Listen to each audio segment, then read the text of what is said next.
Good afternoon, y'all. Of course, this is Cam. I decided just to do a video. I didn't want to go live, so I decided to do a video. Yesterday was a very difficult day for me. It was one of the most difficult days that I've had in a long time. And just to magnify it, I'm coming up on the 1-year anniversary of the day that Steve was killed. And so there's things that I have to deal with no matter what. I'm the only one that can deal with them. And so I'm always going to honor my husband as well as his memory and the life that he lived. That's what I'm left with, right? I feel as though if the shoe was on the other foot and he was the surviving spouse, he would have absolutely done the same thing for me. But it's not easy. It's not easy. And that's why I always say, it's not just about losing Steve. It's about dealing with everything that I have to deal with as a result of losing Steve. You know, I've shared some things I have not. But I will say this, doing the videos, it is a part of my therapy. It is a part of my healing. It is a part of my self-preservation. And my main thing is I never want anybody else to be in this space. So if I can mitigate that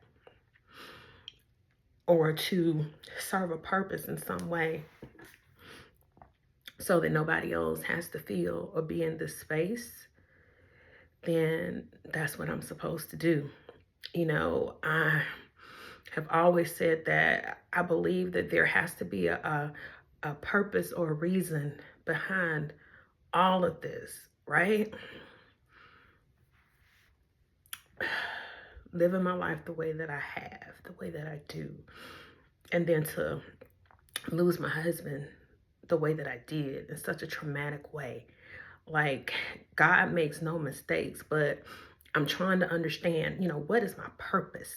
And I know God will reveal his purpose for me in his time. I do identify it's not Cam's time, it's his time, right? But I'm still stuck with just being here in this space alone without my husband. And so Steve was killed in a car accident on November 23rd, 2023 at mile marker 216 on 75 North here in Henry County, right before the Highway 155 exit, which that is the 216 exit. Going to work at 5:08 a.m.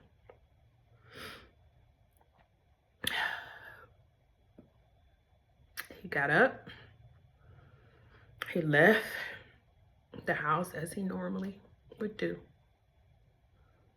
I love you. Call you later. I love you too. Kiss me. I went back to sleep because if I had to work, normally when he would get up, I knew I would be getting up a little bit after that. So I might have even gotten out of bed and walked downstairs with him or something. But because it was a holiday and I knew I had to do some cooking, I stayed in the bed. But when I did wake up, I was just literally like, it was abrupt the way I woke up. You know, normally you just kind of open your eyes and you may lay there for a minute. No, it was like I was startled out of my sleep and I couldn't understand what it was, but I wasn't feeling right. Like when I woke up, something just wasn't right. And I've been trying to call him. I was calling him. He wasn't answering. I was texting him. He wasn't responding. And I'm just talking to myself, trying to rationalize in my head why he's not responding to me. And, you know, I kept telling myself, you know what? He never turned his phone off of silent. And so, yeah, he gonna have to, you know, he gonna look at the phone and he gonna call me. It just never happened. It never happened. But I felt something. And it was just, you know, I guess our mind and our body goes into self-preservation mode or protection mode. And I feel like maybe subconsciously that's where I was, because I knew it was this accident. I didn't want to think that he was in this accident. I felt like this accident happened after he had came through there. Like all this stuff in my head, right? Only to find out that my worst nightmare had came true, as Henry County Police came to my door about 12:30, probing me and asking me questions. And I immediately came out like, yeah, why are you here?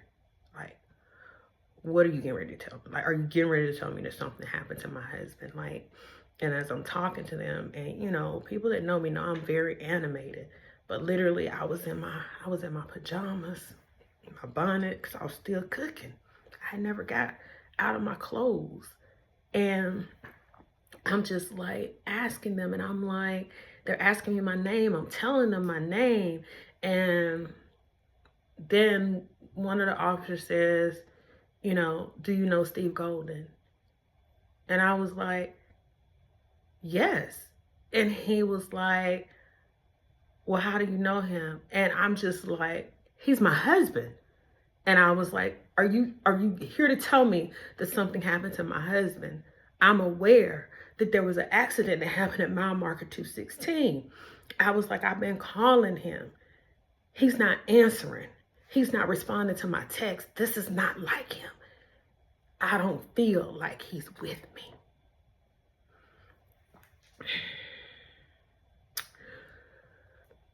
The officer, he's like asking me questions. At this point, what I feel like is he's asking me questions so that he doesn't have to tell me something bad. But literally, I gave so much information, right? And they're like, who's here with you? And I'm like, my daughter. And he was like, how old is she? I'm like, she's 19. Like, can she come outside? No, you know, because I'm very protective of my kids. And my kids lost their dad on New Year's Eve about 8 years ago. Like, I was like, no, like, no, like, no, this not, just go ahead and tell me, you know. They was like, man, we need you to, you know, is there anybody you can call? And I, you know, I'm thinking like, well, I can't call my mom because I knew my mom had went to the store, and I didn't want my mom to be worried, and, you know, and out like that with me telling her something like that. And so what I ended up doing, I ended up calling my neighbor. Wakita. And I was asking her, hey, can you come over here? Like, something's going on. They won't tell me nothing. You know, can you come over? She was like, Cam, I'm on my way. I had texted my good friend Shamika, and I was like, hey, can you come to my house? She was like, is everything okay? I was like, no, it's not. She was like, I'm on my way. Shamika doesn't stay that far from me, but it seemed like it was taking forever. And I was just really impatient. And I remember the police officer telling me, ma'am, can you have a seat? And I remember sitting on my front porch, like just kind of flopping in my chair, like, you know, like with attitude, like, fuck, like, what? Like, because I knew whatever was getting ready to be told to me was going to change my life. That I knew. Because if my husband was still breathing, he would have found a way to communicate with me. If he was in the hospital, I would have been called to come to the hospital. Like, I knew. And then Tanisha had been deployed. And I remember the people from Dobbins had called one day. Me and him was out in the car. We was outside. We was out going somewhere. We was in his car. And I saw Dobbins Air Force Base come up. And I was like, hello. And, you know, the lady was, I was like, ma'am, do I need to sit down, lay down? You know, what is going on? And she was like, no, ma'am. You know, we just realized that when our soldiers are deployed, that it is hard on the families. And so you're listed as Siobhan's next of kin. And so we're just checking in to see if y'all are good, if there's anything we can do for y'all. I was like, oh. I was like, you know, I appreciate that. I was like, but when I saw that number come up, I thought something was wrong, right? And when I got off that call, and I remember Steve saying to me, he was like, Kamisha, if something had to happen, he was like, just as if something happens in the civilian world, he was like, the MPs would come to the house, just like the police officers will come to the house if something happens. They come to make the notification. He was like, I did that when I was in the Navy. So I knew when they came. I knew when they came, because I was able to account for everybody that meant something to me and was close to me. I was able to account for everybody, had talked to everybody, knew what everybody was, except for my husband. I know where he was supposed to be. And I prayed that he was there. And his phone just wasn't charged, or the ringer wasn't on, but it wasn't the case. And so Steve died. He was killed in a car accident. He was killed on impact. And my life changed when the police officers did tell me, they confirmed, Ms. Golden, I'm sorry to inform you that your husband, Steve Golden, was killed in the car accident that happened on Interstate 75. After that, it was like I had an out-of-body experience. It's like I'm looking at me and like, this is not my life. This is not my life.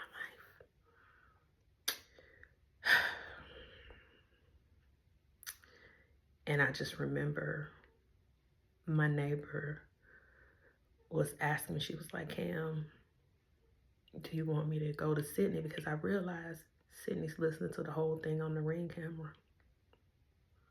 I was like, yeah. And then I saw my friend Shamika pull up in my driveway. My life changed. It changed. And Steve died, right? And so, dealing with all of that. So not just that Steve died, the way that he died, that accident involved 2 regular passenger vehicles and 2 18-wheeler vehicles. And so I was told what the process was, what to expect, that the coroner would be contacting me. People can say what they want to say about Henry County, about, you know, the county has just grown and, you know, people don't care. Everybody that I've had to have contact with, from the tow truck company that had to move the vehicle, to the medical examiner, Mr. Cleveland, and his staff, the inspectors with the Henry County Police Department, everybody has been very kind to me. I identified Steve based on the information that I shared when the police came to my house. So I didn't have to go to the coroner's office. when it came time to get his personal effects that was on his person, Mr. Cleveland brought it to me. He didn't make me have to go to the medical examiner's office. He came here to our home and he sat down and he talked to me. And he answered every question that I had. And he told me, he was like, Ms. Golden, I will answer any question that you have. But I just need you to make sure that you're prepared for the answer. He said, now I'm gonna give you the answer in the best way that I can. He was like, but I'm gonna tell you the truth. And that's what I wanted. I wanted the truth. I wanted the truth. You know, he told me that my husband died on impact. I wanted to know, how do you know? How do you know that? How you know he didn't suffer? How you know?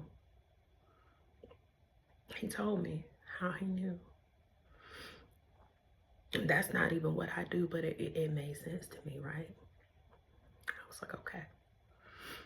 Okay. Okay.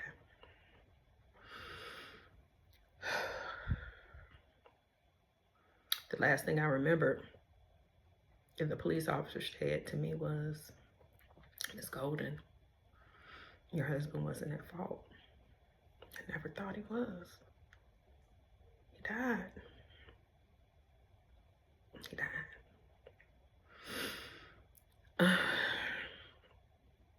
I decided, like, I need to share this story today. I have been going through a lot. These last couple of weeks have definitely been difficult. I always tell you that people show you who they are. I see people different. There's been a lot going on these past couple of weeks. And so, yeah, I'm ready to tell my story. Like, I have to tell my story. And after yesterday, I won't be silent.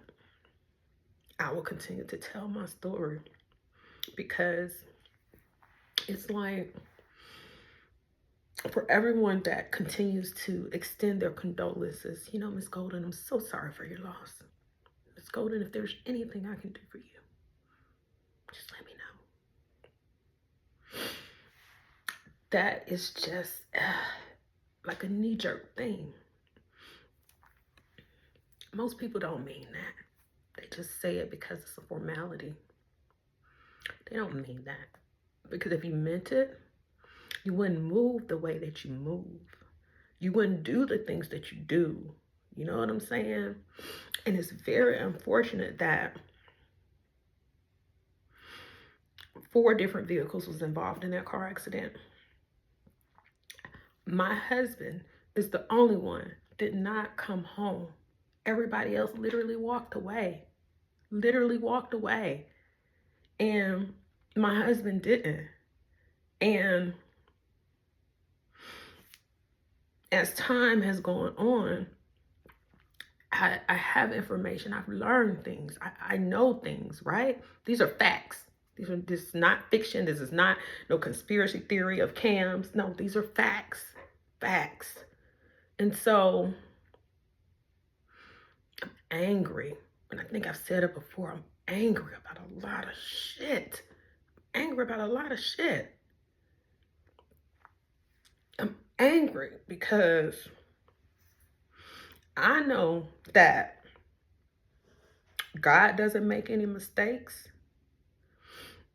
I get it. But I also know that there are things that happen that are beyond our control, right? Accidents, they happen, right? But when you have repeated behavior that yields certain consequences, and somebody turns a blind eye to it, and then when you do it and you get caught, and you get caught because you took somebody's life. And now we want to distance ourselves from the behavior that we knew was already going on. That's a damn problem. That's a problem. And so for me, this man that took my husband's life, as I'm looking at this shit, and this man, all these damn violations, pending suspension of license. Let's make this make sense. How goddamn long do you have to pend suspension of a license of somebody in a commercial vehicle, a 18-wheeler tractor trailer that weighs damn tons? You are basically jeopardizing everybody that's on the interstate for every interstate that you're on. Like, let's make this make sense. So I know that the trucking industry is a $1 billion industry. I get that part. But at what point do we put human life first? Steve may have just been one man and one person, right? But he was mine. He was mine. He was my husband. He was my everything. He was my security. He was everything. So his life is invaluable to me. It is. It is. And because of that, you can't make this just damn go away. No. I always have told my kids, I believe in responsibility and accountability. You take responsibility and accountability for anything that you do, good, bad, happy, sad, or indifferent. My husband ain't here to speak for himself. My husband ain't here to advocate for him. I am. I'm here. And as long as there's breath in my body, I'm going to advocate for my husband. I'm going to do what's right. I need my story to be heard. If that truck driver had been pulled off of the damn road months ago, I believe my husband would still be alive. Because what I do know is that tractor trailer would not have jackknifed on 75 North at mile marker 216. My husband would still be alive if not for the negligence of someone else. And so yesterday, I had to sit with some very damn tough skin. And I have tough skin. But I had to sit and listen to others' position or defense as to why or why not they feel responsible or accept responsibility for what happened. I'm not an attorney, but I'm a smart cookie. And so I can comprehend very, very well. Very well. And I have a good team of attorneys that have no problem with breaking it down if I need additional clarification. But to start that off, Ms. Golden, you have our deepest sympathy. We're so sorry for your loss. But then when it's time for you to give your next statement, you literally say, nothing that is about to be said is meant to offend. And if you gotta throw that out there to put somebody on notice on the front end, yeah, that's exactly what you aim to do. But I understand that everybody has a responsibility to protect their clients, but it don't make it no easier, because that may be business for them. This shit is very damn personal for me. It's very personal for me. I love my husband. My life is forever changed because your client was negligent. And not that it was one time that he was negligent. He had repetitively been negligent. He was supposed to appear in court in Henry County on January of this year. A month after, 2 months after, he killed my husband.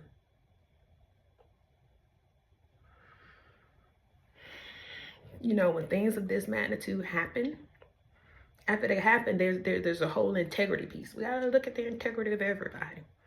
So we literally pull everything out. Everybody's exposed. Everybody's exposed. I don't like what I see. I don't like what I see at all. Not at all. And I have to sit in this. That's what I said. I gotta sit in it. I gotta sit in it. You know, so I was told yesterday, you know, Miss Golden, you know, just try to go home and relax. You know, please don't dwell on this. You know, that's easier said than done. That's easier said than done. I feel like, you know, people are just being very damn insensitive. Not even just to me, to my husband, who's not here, right? My life changed. My husband died. I had to bury my husband within 6 months of us burying my mother-in-law. Yeah. I don't even know how I have gotten through everything that I've gotten through and how I am actually still standing. I don't know. All I know is God definitely has a hand in it, because all I can do is trust him through everything. That's all I can do. That's all I can do. God is the only one that I can trust with this. Because everybody else, yeah, I look at everybody different. I'm side-eyeing everybody. And after what I heard yesterday, I was like, you know what? I knew, you know, I knew that this was going to get ugly. But I didn't prepare myself. I didn't. But I held it together. When I was in there with all them folks, I held it together. I didn't flinch at all. When I got in my car, I left. I cried. I cried most of the night. I reached out to my family and I just told them, like, I can't talk. I just need to be. So I was just here, quiet, in the home that I shared with my husband, with my thoughts, with my feelings about everything that I'm dealing with. My husband died. My husband was killed. And I'm in a fight. Not just a fight for my life, but a fight for his as well. Yeah. That's where I am. And as I always say, I share my journey because I can help somebody else to not be in this space that I'm in. I have a responsibility to do that. So I'm trying to figure that out, but I'm human. I hurt, I love, I feel. And this is just a very difficult space for me to be in. Like I always knew, nobody loves Steve the way I loved him. I knew that. You ain't gotta love him the way I love him. How about you just respect the fact that he was a man who was loved and had a family, his life was taken. Respect that. You know what I'm saying? Sometimes I just feel like people just need to stand up and do the fucking right thing. Do the right thing because it's the right thing to do. But the world ain't that way. At the end of the day, it's about checks and balances. Everything is about the business bottom line. Everybody wants to push away from acknowledging who's responsible and taking accountability for that. Now let's be clear. Nothing is gonna bring my husband back. Nothing. Nothing. Nothing is going to make this okay for me. Nothing. All I'm trying to do is figure out how to move forward with the life without my husband. That's it. I ain't figured it out. I'm a work in progress.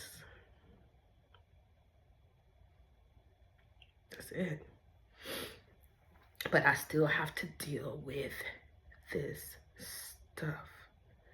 And I can't help but take it personal. Because I feel like it's a slap in the face.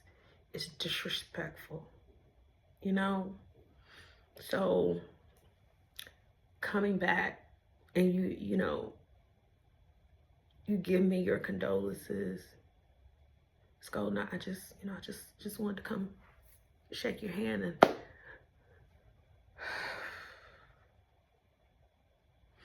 and I tell you, it took everything in me, like, get the fuck away from me. It took everything in me.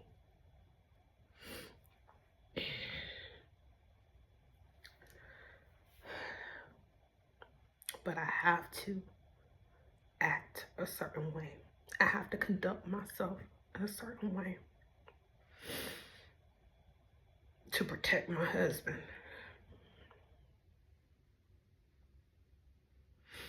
But I'll never let anybody disrespect him, disrespect me. No. So if you just coming with some little knee-jerk reaction, save it.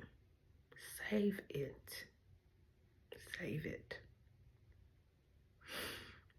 My life changed in the blink of an eye. It did.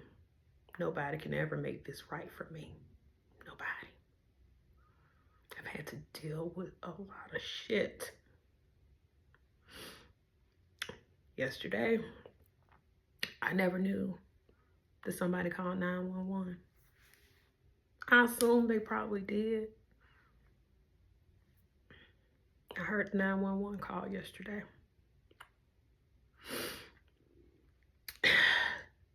Thankful to whomever that man was that called.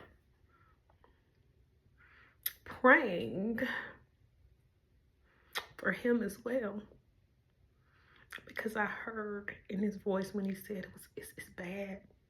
It's bad. And they was asking him, was everybody okay? And he was speaking about my husband's car. He was like, I don't know. He was like, but I'm scared. I'm scared to go look. And then he says, I'm gonna go ahead and go look. They cut the call right there. I can ask to hear the whole thing. I'm okay. Okay.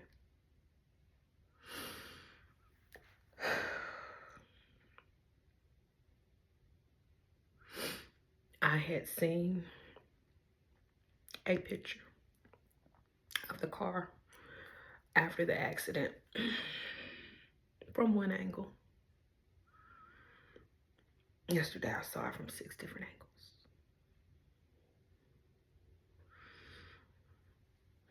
Steve drove a 2019 Dodge Charger. Scat Pack.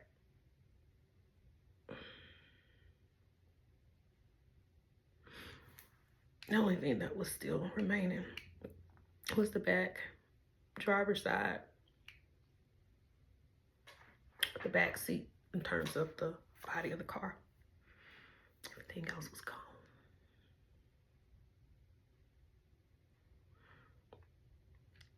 My husband had to be cut out of the car. The car has no top. Basically has no sides. Like, just reaffirms, like, there's no way he could have survived. You know, my mind is like, you know, I process the facts as I know them, and then what I've seen. I know where the impact happened. My husband never had a chance. Never.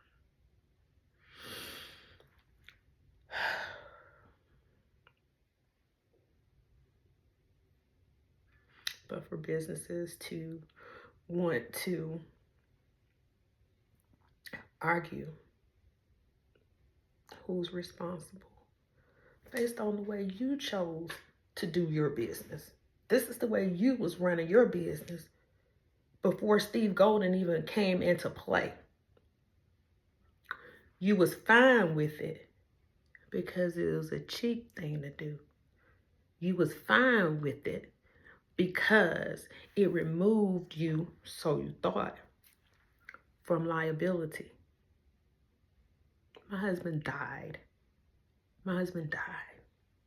So no, as long as there is breath in my body, yeah. As I say, I ain't got nothing but time. I ain't got nothing but time.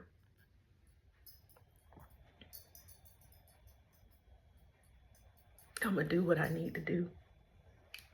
For me, for my husband, for our family. My life was forever changed when my husband died. So I don't want to hear any excuses about why this happened, or why that happened, or why you did this, or why you did that. No, I just want you to accept responsibility for the fact that your shit killed my husband.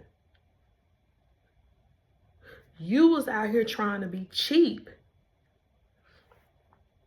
And you had this person driving a truck that was not qualified to drive a truck. Not even just based on Cam saying they wasn't qualified. You got all of this. You got all of these citations. I mean, hell, even without regular car insurance, after you get so many tickets, what do? They're going to either cancel you or they're going to go up on your rate, right? So we know the magnitude of what these 18-wheeler trucks can do. If there's a car and an 18-wheeler, the car is never going to win. It's never going to win. It takes almost a football field for an 18-wheeler to stop. There is no quick stop for an 18-wheeler.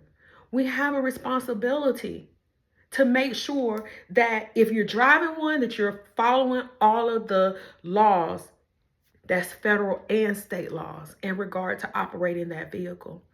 If you decide that you want to own a trucking company or you want to do something in that transportation side, yeah, you got to make sure that you protect it. You got to make sure you're doing everything that you're supposed to, right? It ain't just about getting a quick dollar or whatever the case may be. You got to have, just like you got to have safe trucks out there, you got to get good quality people out there. Because if you don't, then you're saying, I don't care. Because you're putting yourself in a position to risk it all and lose it all. We make sure our car has good tires on it, it's serviced, everything is top of the line. And if it's not, guess what? We're not driving it. It's in the shop getting repaired. Because that's a responsibility that we have as automobile owners, right? So yesterday, it was very difficult. And so I'm feeling very fucking uncomfortable. I need everybody to feel uncomfortable that's involved in this thing right here. Yeah, you can't tell me, oh, we're a small business and That I don't want to hear that shit. Because I didn't decide that you wanted to have a transportation company. You decided that, right? You got to deal with me because you out here doing what you're not supposed to do, and my husband died as a result of it. So now you got to deal with Kamisha Golden. Yeah. But you wasn't worried about any of that. So, in this, I don't have no compassion. I don't have no empathy, and I don't have no damn sympathy. I'm uncomfortable. Come on down here and join me. Yeah, you need to feel uncomfortable as well. That's where I'm at with that. Let's say I don't know what my purpose is, but I'm seeing things that I don't damn like. I don't like it. Of course, I don't like how it's impacted my life and where I'm feeling now, but there's a bigger purpose here. I'm still waiting on God to reveal it for me, but I have some ideas. I have some ideas. But what I will say is I'm always going to advocate for me. And my feelings are very real. Very real. And I don't make no damn apologies for how I feel. Life has lifed the fuck out of me. Yeah. But I'm still standing. And I'm still pushing through every day. Even in death, I'm still a wife to my husband. I still got him. I'm a mother to my children. Yeah. Because I still got to do that. I'm still going to work, giving the best version of myself to my employer. But not going to treat me any kind of way either. Life is too short. Life can change at the blink of an eye. I do know my worth. I do. I do. And time is one of those things that I can never get back. I can never get back. I can't tell anybody how to love me. I can't tell anybody how to interact with me. You know, depending on what it is, I can tell you what I need based on what I think I need in that moment. I'm able to communicate and articulate very, very well. So I'm able to say, hey, that don't feel good. Hey, stop. I'm able to do that. I'm not just going along with something just because you're doing it, right? That's pretty much all I got. That's all I got. I am in self-preservation mode. I'm trying to save me. I'm trying to figure my life out. And nothing else matters. Nothing else matters. So my friends, they understand and they respect the space that I'm in. They do. They do. And if they don't, they've never said it. They've never said it. I can't be nothing for nobody right now. Not nothing. I am broken. I am broken. And I know it's hard for my family and my kids to watch me. But this is where I am. I can't hide it. I can't pretend. I can't. This is my life. This is my life. This is my life. There will be better days. There will be. I'm claiming that. I believe that. But right now, in this moment, I always knew that the world was a cold, cruel place. Never saw myself being on the other side because I treat people the way that I want to be treated. I'm kind. Yeah, I always do what's right. Not what feels good, what's right. I do that. So I just expected the universe to come back and reciprocate that to me. That ain't what's happening. That ain't what's happening. To my friends and my family, that gave victim impact statements. I thank y'all. Yesterday was my first time seeing that. So to see that in the PowerPoint presentation that was prepared and shared, yeah, to hear my oldest child speak, my sister, and Miss Mona, yeah, those were some heartfelt words, and I think each one of you for having the courage to go on the record for us. Yeah. This is not supposed to be. I want to hear Steve laugh. I want to see his smile. I miss my husband. But all I got are memories. And those memories just not enough. It's just not enough. Like, I just really realized, like, it's been over a year.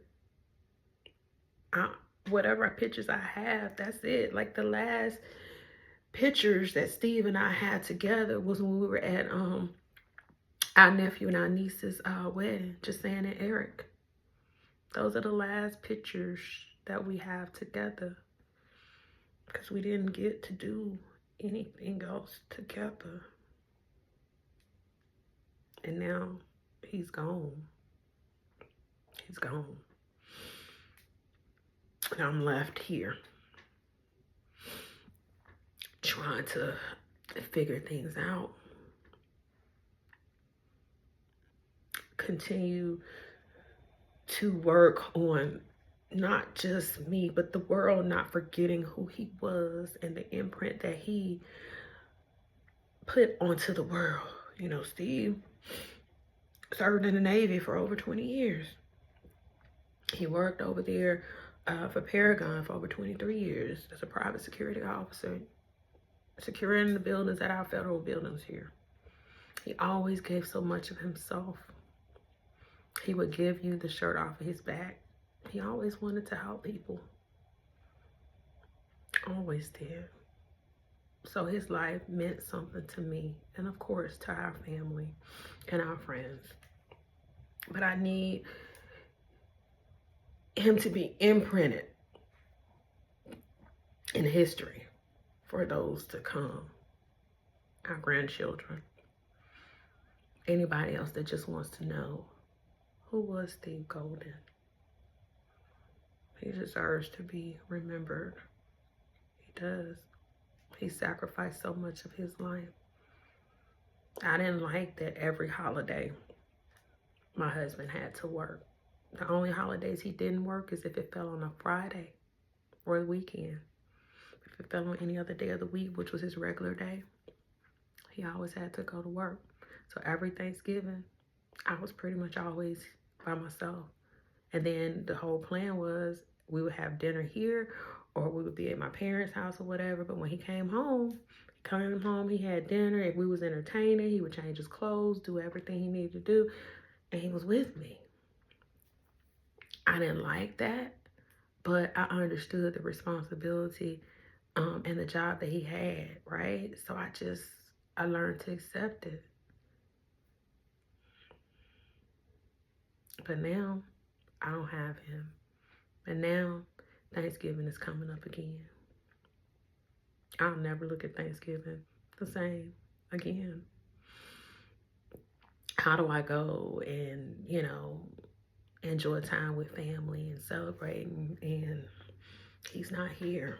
And one of the big things is, like, I come home to, it's just me. It's just me and the dogs here in the house. Like, so I'm alone. I'm not lonely, but I'm alone, Sometimes that's okay. Sometimes I don't like it. I don't like it. I miss talking to him. I miss laughing with him, I miss going to sleep and waking up and the TV's on and all of these crime shows that he liked to watch, they're on, you know, and then I turn the TV off. Like, it's small things that I miss. I miss about my husband. Even his smell. I can't even smell him anymore. I miss him. And I know that I'm in this space where some people just don't understand, but they're trying to understand. But I guess my thing is, don't try to understand. Don't try to imagine how I feel. Again, I'm very articulate and I can communicate whatever it is that I need to communicate. Just be who you are. Don't stop being who you are. My life changed. And I'm able to say if it's something that you say that I don't like, or you do something and it doesn't feel well, like, I'm able to communicate that. I am. So just accept this is just what it is, and continue to pray that things will get better for me. Just pray for me. That's it. That's it. That's all anybody can do. Because I pray for myself. You continue to pray for me. You know, continue to check in on me. Don't give up on Cam. Cam is not giving up on herself. I'm not. It's just that this is a very rocky road. A rocky road. And when I have to deal with things like I did yesterday, that's a lot. That's a lot, y'all. And then remember, I said this man killed my husband. So he is going to be charged with vehicular homicide. So I have criminal and civil stuff going on that I have to deal with on top of the regular stuff. Steve would have been 65. Everybody keeps sending this shit about Medicare A and B. Steve hasn't voted. They know there's a person in this household that ain't voted. So they keep calling. When I went to vote, I didn't even think about, like, do I need to take the death certificate? Like, I feel like everything should just link up together. So I just don't answer the phone. That's pretty much where I am. But I know that I have to continue to be strong for my husband, and I have to continue to fight this fight. Because only I can fight it for him. Nobody can stand in and bridge the gap. Like, the person I would have deferred to would have been him. And he's not here.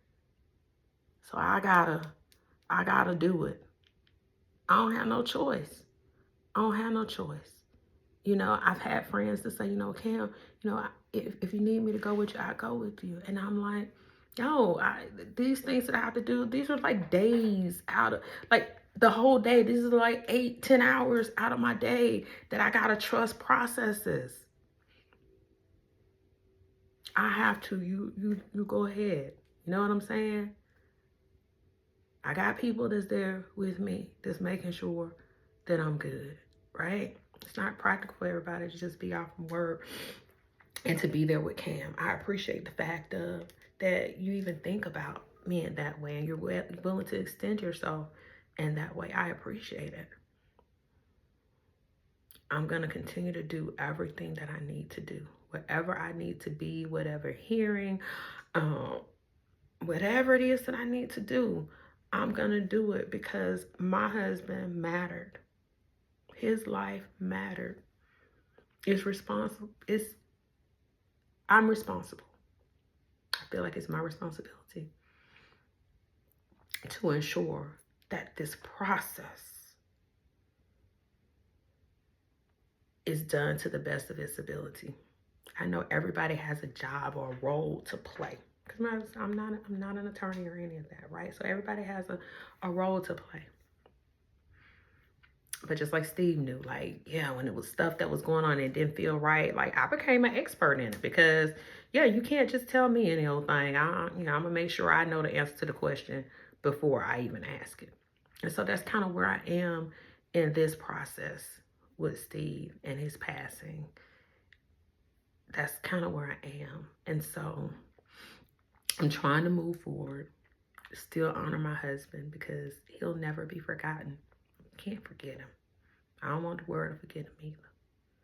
So that's kind of what I got going on. But I decided, and this video is pretty long, but you could look at it or not. It doesn't matter. You know, I chose to put it out there. And so I did. But I thank y'all for continuing to pray for me. Some days are just harder than others. And yesterday was just very difficult. It's very difficult when he's the only one that died. You know, it's almost like, yeah, you know, life don't mean nothing. That's what I feel like people are saying to me based on their actions. And I don't like it, but I get it and I accept it. I accept the shit that they're doing, but I'm gonna keep on riding this process out because it ain't over until God says it's over. And God is gonna continue to sustain me through all of this as he has been doing all of this time. And I will move forward with celebrating my husband on the 23rd of November, celebrating the life and the man that he was. But it does get hard, y'all. It gets hard. So some days are good, some days are bad, some days are just, This has just been a rough couple of weeks, personally and professionally. But this too shall pass in time. I love y'all. Try to enjoy the rest of your day.